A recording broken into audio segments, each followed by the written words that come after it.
assim: quando o iam levando, constrangeram certo sirineu, chamado, qual o nome dele?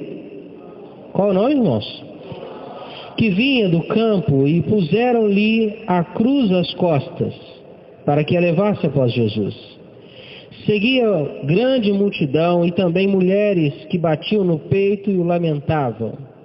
Porém Jesus voltou-se para elas e disse: filhas de Jerusalém, não chorais por mim, chorai antes por vós mesmas, por vossos filhos, pois virão dias em que dirão: bem-aventuradas as estéreis, os ventres que não geraram e os peitos que não amamentaram.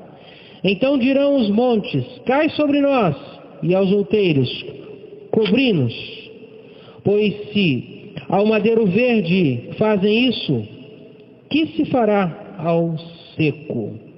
Levantaram também outros 2 homens e eram criminosos, para serem mortos com ele. Quando chegaram ao lugar chamado Caveira, ali o crucificaram, Jesus, e com ele os 2 criminosos, um à direita e outro à esquerda. Jesus disse: Pai, perdoa-lhes, pois não sabem o que fazem. E repartindo as vestes dele, lançaram sortes. E o povo estava olhando, e as autoridades zombavam dele, dizendo: aos outros salvou, salva-te a si mesmo, se é o Cristo, o escolhido de Deus. Igualmente os soldados os escarneciam, e chegando-se a ele, apresentavam-lhe vinagre, dizendo: se tu és o rei dos judeus, salva-te a ti mesmo. Também por cima dele estava uma inscrição, em letras gregas, romanas e hebraicas: este é o rei dos judeus. Um dos criminosos crucificados o insultava, dizendo: se tu és o Cristo, salva-te a ti mesmo e a nós. Mas o outro repreendeu, dizendo: tu nem ainda temes a Deus, estando na mesma condenação? Nós, na verdade, com justiça, pois recebemos o que nossos feitos mereciam, mas este nenhum mal fez. Então disse: Senhor, lembra-te de mim quando entrares no teu reino. Respondeu-lhe Jesus: em verdade te digo que hoje estarás comigo no paraíso. E já era quase hora sexta, e houve trevas em toda a terra até a hora 9, pois o sol se escureceu. E o véu do templo rasgou-se pelo meio. Jesus clamou em grande voz: Pai, nas tuas mãos entrego o meu espírito. Havendo dito isto, expirou. E o centurião, vendo o que tinha acontecido, deu glória a Deus e disse: na verdade, este homem era justo. Todas as multidões reunidas para este espetáculo, vendo o que havia acontecido, voltaram batendo no peito. Entretanto, todos os seus conhecidos e as mulheres e os que haviam seguido desde a Galileia estavam de longe contemplando estas coisas. Amém? Vamos orar. Feche seus olhos. Pai, em nome de Jesus, pedimos que teu Espírito Santo, de maneira profunda, fale aos nossos corações nessa noite. Usa-nos como instrumento vivo em tuas mãos, para ministrar essa palavra aos corações que precisam da tua misericórdia e da tua salvação. Ah, Jesus, tem misericórdia de nós, porque o pecado tão de perto nos rodeia, mas nos dê, ó Deus, forças para vencer as tentações, as ciladas de Satanás, vencer, ó Deus, as estratégias presentes no reino espiritual, para compreender qual é a boa, perfeita e agradável vontade do Senhor. Muito obrigado, Deus, por essa noite tão especial, em que comemoramos a morte e ressurreição de Jesus através da ceia do Senhor. Por isso nós te louvamos e agradecemos em nome de Jesus. Amém. Pode sentar.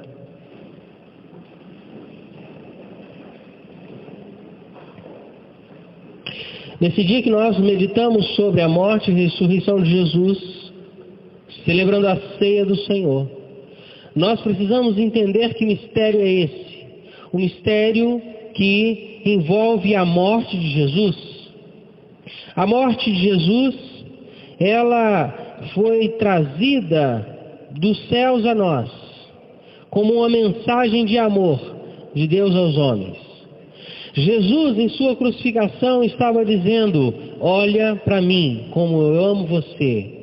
Foi pendurado num lugar alto, para ninguém deixar de olhar para o seu grande, precioso amor.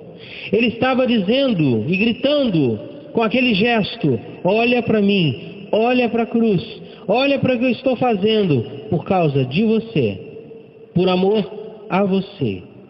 Quando celebramos a ceia do Senhor, a morte de Jesus, expressa no pão que representa, que simboliza apenas simboliza, não é o corpo de Cristo, mas simboliza porque Jesus disse que deveria ser em memória. Mas quando celebramos a ceia do Senhor, através da memória contida no pão e no vinho, entendemos que Jesus estava anunciando o seu amor ao homem. Ele estava dizendo para você o seguinte: não há desculpas para não me amar. Não há desculpas para me rejeitar. Não há desculpas para você dizer: não posso aceitar Jesus agora. Não há desculpas para você dizer: eu preciso tomar essa decisão, ok, mas vai ser não agora, um dia, mais à frente. Quando estavam levando Jesus ao monte da crucificação, pararam um homem chamado Simão, que era sirineu, da cidade de Cirene. Aquele homem estava vindo do campo, né? E os soldados obrigaram aquele homem a carregar a cruz de Jesus. E a Bíblia diz que ele carrega por um pouco, mas ele não aguenta o peso, não aguenta a pressão, a responsabilidade. Aquela cruz carregada por Jesus. Jamais um de nós poderíamos carregar. E o que isso revela? Que eu e você, assim como esse homem chamado Simão, que no trajeto da cadeia, da prisão até chegar ao monte onde Cristo foi crucificado, ele carrega por um pouco espaço de tempo, por alguns metros. Ele não consegue. Isso representa o quê? Que jamais um de nós pode salvar a nós mesmos. Nós não podemos carregar a cruz e salvar a nós mesmos. Por isso, só através de Jesus, só através da cruz de Cristo. E a Bíblia diz algo muito interessante, que se você ler o texto de maneira corrida, não percebe. Que as mulheres estavam chorando quando Jesus passava, mas Jesus tem tempo de parar e olhar para elas e dizer: por que vocês estão chorando por mim? Deveriam chorar por vocês mesmas. Olha que coisa! Deveriam chorar por vocês mesmos. Jesus estava dizendo que o foco daquelas mulheres estava na direção errada. Enquanto elas estavam se esquecendo da condição de pecadoras, estavam com pena de Jesus, ao invés de se arrependerem dos seus pecados. A segunda questão desse texto, o segundo ponto que entendemos. O primeiro foi que Simão não aguentou a cruz. Você não pode salvar e ir para o céu pelos seus próprios méritos. E a segunda questão é que essas mulheres estavam se lamentando pela coisa errada. Estavam chorando pela coisa errada.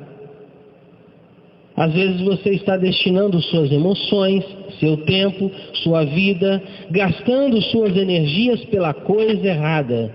E essas mulheres estavam chorando pelo foco errado. E Jesus diz: deveriam chorar por vocês mesmas.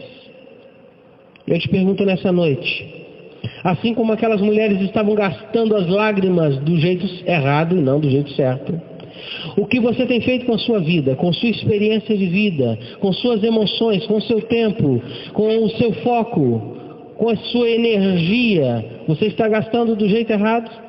Por isso eu te convido nessa noite a olhar para Jesus e a dizer: Jesus, eu quero gastar a minha vida, os dias que me restam. Eu não sei se eu vou viver 30 anos, 40 anos, 80 anos ou 107 anos. Como está lá minha vovó, vivendo 107 anos. Mas você pode dizer, eu não sei quanto tempo eu vou viver. Mas Jesus, eu quero gastar a minha energia no lugar certo, na obra certa, no ministério certo, para que vidas sejam salvas. Amém, igreja? A terceira coisa que vemos nesse texto é que Jesus está falando o seguinte, verso 31. Vocês estão chorando por uma coisa, estão chorando, pois se o madeiro está verde, vocês fazem isso? E quando vier o seco? Você entendeu esse texto? Aqui tem um mistério. Ou seja, elas estavam chorando por Jesus carregando um madeiro, carregando aquela cruz, mas era uma cruz verde, era uma cruz de vida, era uma cruz que ia trazer tamanha dor, mas Jesus iria ressuscitar. Era um madeiro verde, não seco. E Jesus estava dizendo, mas virá um sofrimento, um madeiro seco. Ou seja, vai existir um tempo, virá um tempo em que não vai haver mais esperança sobre a terra. Jesus estava dizendo, vocês estão olhando eu carregando essa cruz, mas essa cruz é a esperança de vocês. Mas virá um tempo em que não haverá sobre a terra mais esperança. Que coisa! A Bíblia diz que no final dos tempos, antes do retorno de Jesus, os homens terão o amor esfriado, o amor se esfriará, a humanidade não mais conseguirá expressar o amor um pelos outros. O amor de muitos esfriará. Será esse o tempo, pergunto aos irmãos, em que o madeiro será seco? Em que as famílias e os casamentos não encontrarão mais esperança? Em que o homem não encontrará mais razão de viver, alegria de viver? Porque haverá um tempo em que os homens se esquecerão tanto de Jesus, de Deus, da cruz, que esse tempo será um tempo de deserto e de sequidão. Olha, eu conheço pessoas assim, que a vida delas gira em torno do próprio umbigo, do que comer, de como comer melhor, de como ganhar mais dinheiro, de como trabalhar mais e ser mais financeiramente próspero, e que se esquecem da mensagem da cruz, a mensagem de salvação.